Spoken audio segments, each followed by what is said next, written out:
Hello guys, let's go over B stands kettlebell deadlift.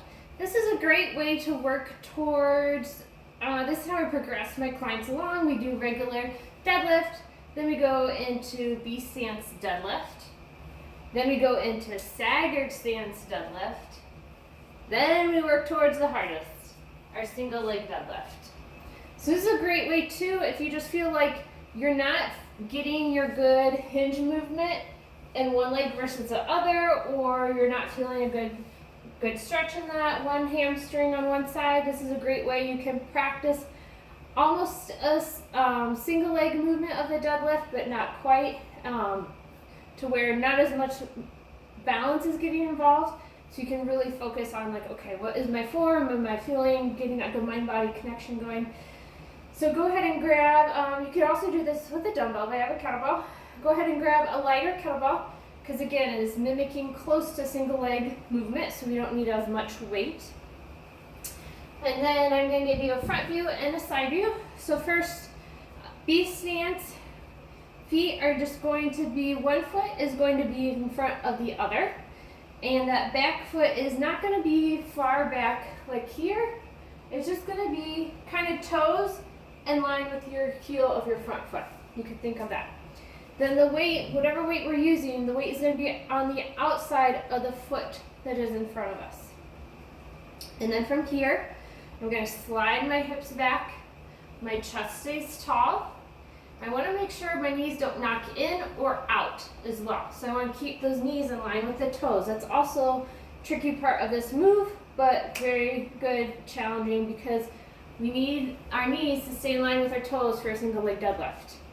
All right, so back foot, toes in line with that heel. And then I want to think of sectioning both feet to our floor. If you remember, our feet are also part of our core. They help us feel stable from the ground up. They're going to help those knees feel stable, and they're going to make sure the hips are stable and are able to do their job. So I'm sectioning my feet to the floor.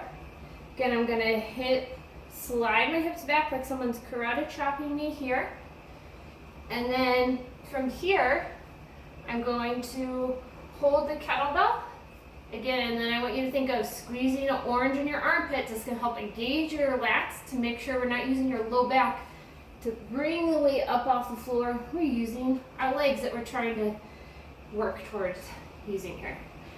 My free arm, I like to put my arm out and make a fist.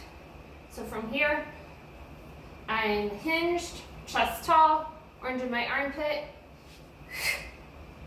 and then I come up. So then again, initiate the movement by sliding your hips back, knees in line with the toes, and then stand tall. Slide back until you'll feel a stretch in your hamstring, stand tall. Also notice what my chest is doing. I'm not opening up like this, I'm keeping my chest square.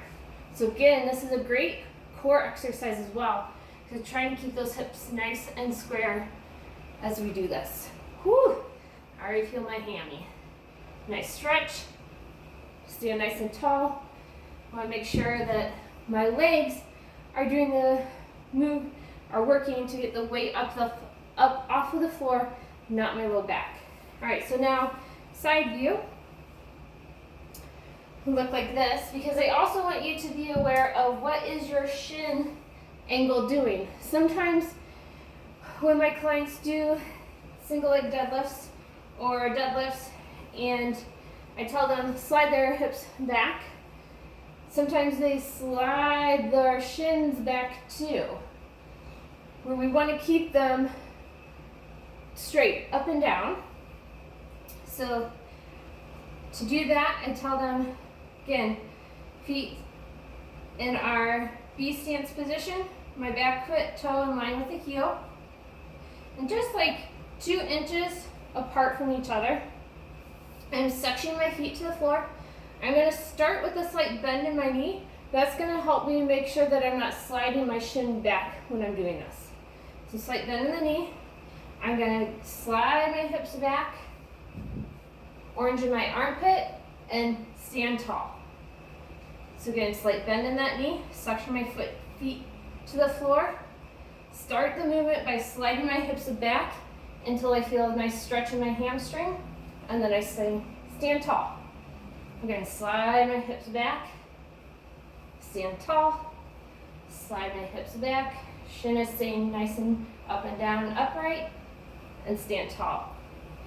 And that is how you would do a B stance kettlebell deadlift from home or at the gym with a kettlebell or a dumbbell. If you try it, let me know. If you try it, you get stuck, you're not sure if you're doing it right, please reach out. I would love to help correct your form on it. All right, guys, enjoy, have fun.